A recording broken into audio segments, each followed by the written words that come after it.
Well, if you've plucked a bowstring or perhaps a guitar string, the name Matt McPherson is probably something that you've heard before, and we're glad to have him on the program from Mathews Archery. Matt, how are you? I'm doing great, Mike. Thanks for having me on. Let's talk about your background, what you're doing now. You know, I've got so many things I'm juggling, and you know what's interesting? I am definitely ADD, you know, the poster child for that, and however, I've learned how to harness it in a lot of ways for good. Because I'm ADD, I can juggle a lot of things simultaneously, and I do. We've got several businesses that we're running here, but I'm really looking at my businesses. I love archery. I love guitars. You know, I love working on them, designing them, and producing these things. But my passion is things for God. You know, I believe that, you know, I'm 52 right now, and I wake up every morning thinking to myself, how in the world did I get this old so quick? Not that I feel old, but how did I get 52 so quick? And I'm realizing how quickly this life is going by, and I'm getting more and more focused on, well, what can I do to make a difference?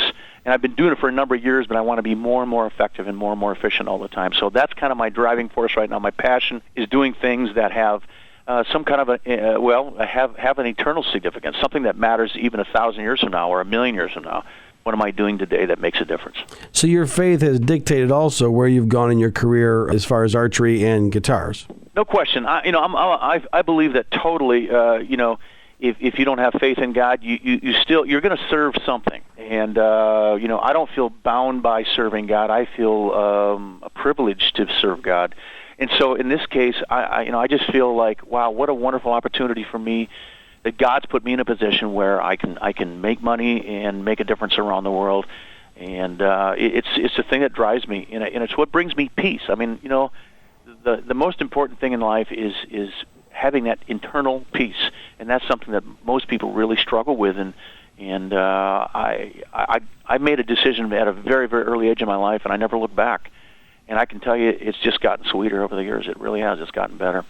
I think when people look at the aspect of faith in their life, they often question it away and analyze it away to the point where they're so stuck in the natural world or the here and now or the rat race that we get caught up in. They lose that childlike awe that we have. And I think if you recapture that might be a step towards faith. Well, you know, I think that it's unrealistic for us to believe that we can understand all of God's ways. I mean, look at it from this standpoint. I've told this to people. I said, you know what, do you have a dog? And many of them have a dog or a cat or whatever, but let's just pretend you have a dog if you don't. If you have a dog, do you love your dog? Yeah, I mean, you can really honestly say you do. I mean, you love your dog. And does your dog love you? Yes, they do. Can you have a relationship with this animal? Absolutely. Can you explain to your dog how a combustion engine works? No. Right. Just because a dog can't understand why a combustion engine works doesn't mean that now he can't believe in you, and he can't ride with you in your car just because you can't seem to describe it to him. I believe that life is very much like that with God. God is so much more intelligent than us and so much higher than we are in knowledge. Getting back to what we're saying here, I see this life as positioning for the next life. I believe we were created to live forever. That is a huge thought, and that's a very sombering thought if you don't know where you're going, if you really don't have focus. And those are the things that I ponder all the time. Being an engineer and being an inventor, obviously I'm very creative, right? And that creativity doesn't have to work just mechanically. It can work with other things, such as thinking about eternity, you know, and thinking about how big eternity really means. As big a number as you can possibly imagine. I mean, if you can imagine every grain, let's say the whole earth was just filled with sand. Every one of those grains of sand represented a lifetime, 100 years, let's say. It would still only be a dot on the beginning of the line of eternity. And those are the things that kind of tweak me in my mind to just say, wow, better focus on what's important. What's important is, you know, if we live forever, where are we going from here? What do we do to position for eternity? So I know I'm kind of saying some deep thoughts there. I'm not trying to say that. Where's my follow-up? You are positive. I'm just looking at the follow-up questions to that. But tell us about your original vision in the archery industry, the Mathews Solo Cam, how it has continued to evolve. That's got to be a challenge from a business side of things. You know, it is. It's interesting. The Bible says, if any man lacks wisdom, let him ask. Well, hey, you know what? If God's saying I'll give you wisdom if you ask. I'd be a fool not to ask. So all along I've been doing that, just saying, hey, God, give me wisdom, give me understanding on how to build better products. And I've been very intent on, keeping kind of in touch with really what's happening in the archery world in the sense of where are people going, is what's the environment like, and as far as their attitude for what their needs are, and focusing on all those things, and then working at making a tremendous amount of prototypes. I've literally built thousands and thousands and thousands of prototypes. I mean, it may sound like a lot, but I'm telling you, I know more ways how not to make a bow. Right. Probably anybody alive. Can you define the entrepreneurial spirit? Entrepreneurial spirit, I think, it can be driven from different perspectives, different starting points. My drive for being entrepreneurial is I grew up in a family that was always economically challenged, and it was always a stress on the family because we didn't have any money to speak of. We never had any real excess money. And because of that, I kind of grew up hating money. So isn't that kind of ironic that I'm put in a position to run businesses? But I see how that has worked in my favor. I love to give. And if you don't love money, it's easy to give it away. I think some people, entrepreneurial, their drive is to make money because of the love of money. And I just want to challenge them to be careful on that, because, money, money is solely a tool. And it can make you and it can break you, and I think how you handle that will define how your life goes. And so entrepreneurialism, I mean, it's one of those things that so many people strive, and most businesses don't succeed for a number of reasons. Some of it just because they haven't prepared properly, or the timing of the world as far as economics, and just so many things involved. But I think the most important thing is if that's your goal to be an entrepreneur, first of all, analyze and write down what are your motives. I think your motives are incredibly important, and will give great insight to the possibility of whether you'll be successful or not. What advice do you have for getting children involved in archery, hunting, or fishing, or the great outdoors? Well, we've been involved in a thing called, we kind of helped start the National Archery in Schools program. So, we've been involved getting kids in school involved in shooting archery at a very early age.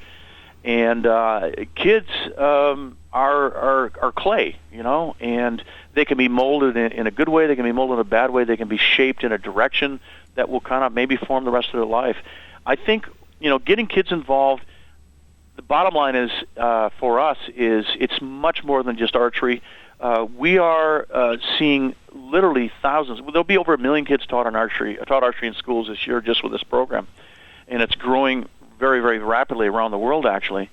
But the main thing that we see coming back is that we see kids who normally are bench warmers, kids that normally are never football heroes or baseball or soccer or wrestling or basketball, whatever.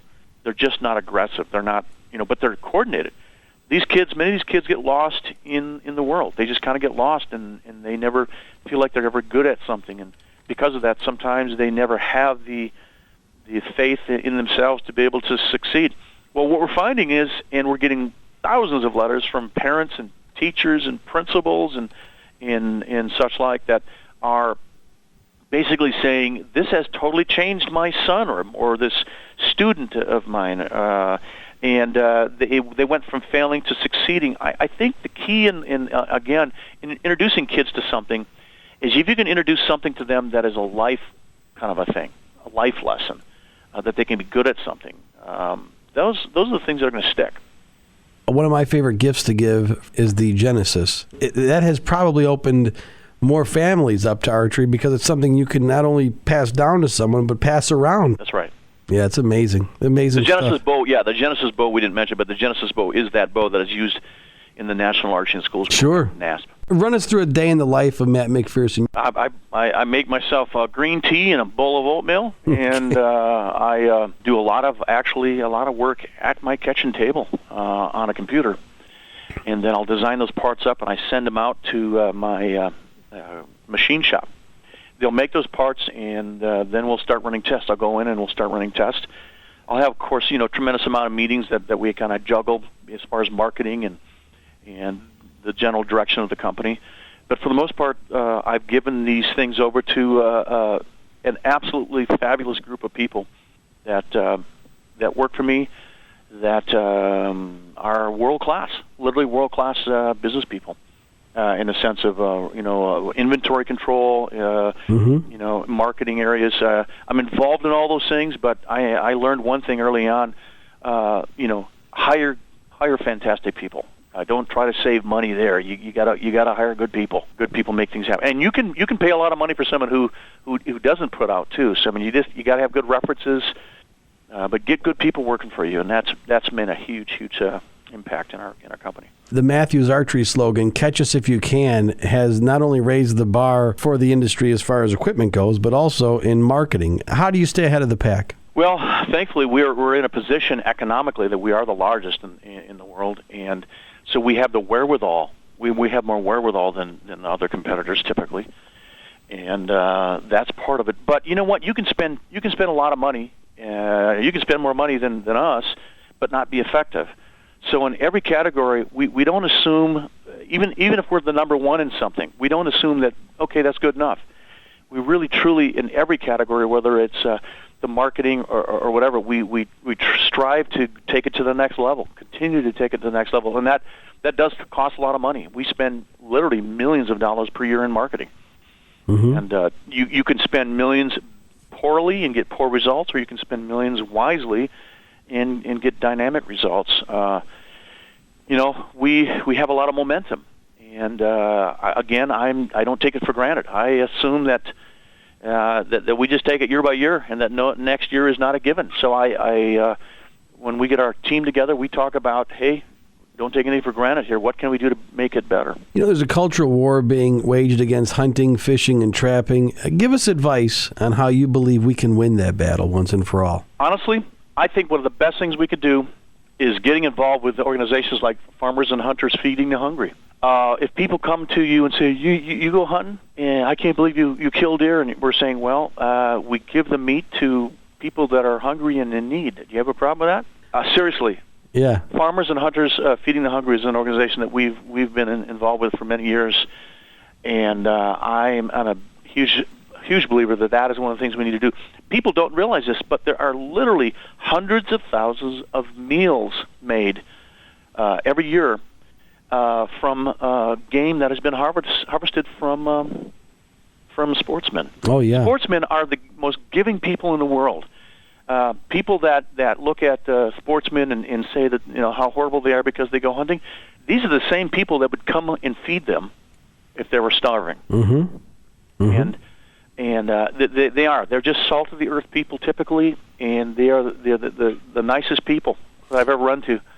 Pretty much have been hunters. And it is such a great spiritual connection to the earth that hunters and fishermen and trappers and anyone who engages in the hands-on participation realizes there's more ducks, there's more geese, there's more deer, there's more elk than there's ever been, solely directed by the dollars and the efforts of sportsmen. And boy, you are responsible for keeping a lot of guys happy in the woods. I love my Mathews bow. I want to play a song that you wrote. Can you tell us about "Carry Me"? Yeah, it was one of those songs that there's all of us. Even if you give your life to Christ many years ago, there's moments in life where you're just tired.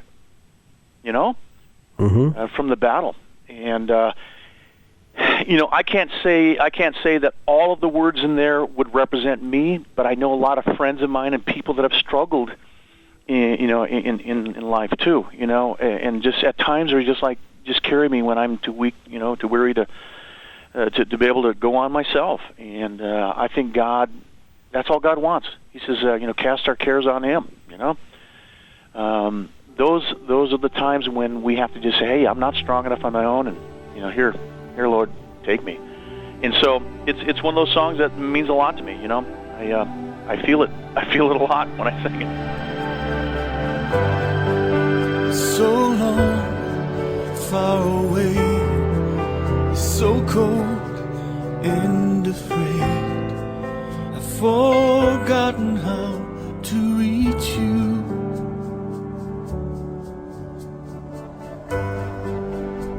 strength left in me.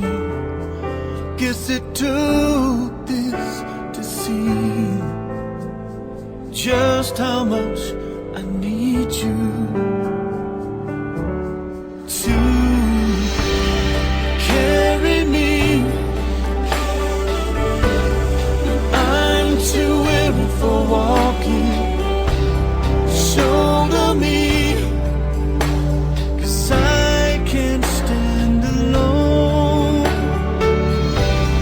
Cradle me when all my hope has been broken. Cover me, and Lord, I'm finally home.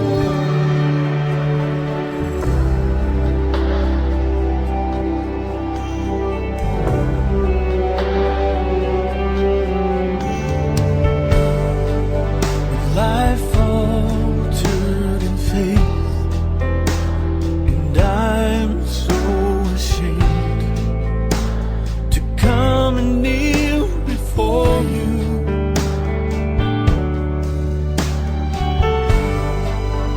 Won't you take my hand and help me to stand? Lord, I implore you, please carry me.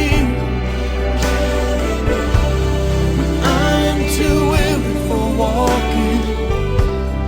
Shoulder me, 'cause I can't stand alone. Cradle me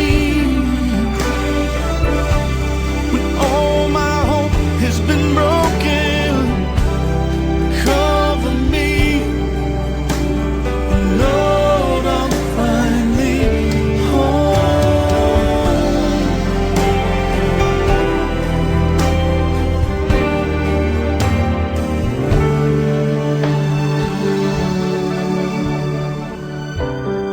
Carry me when I'm too weary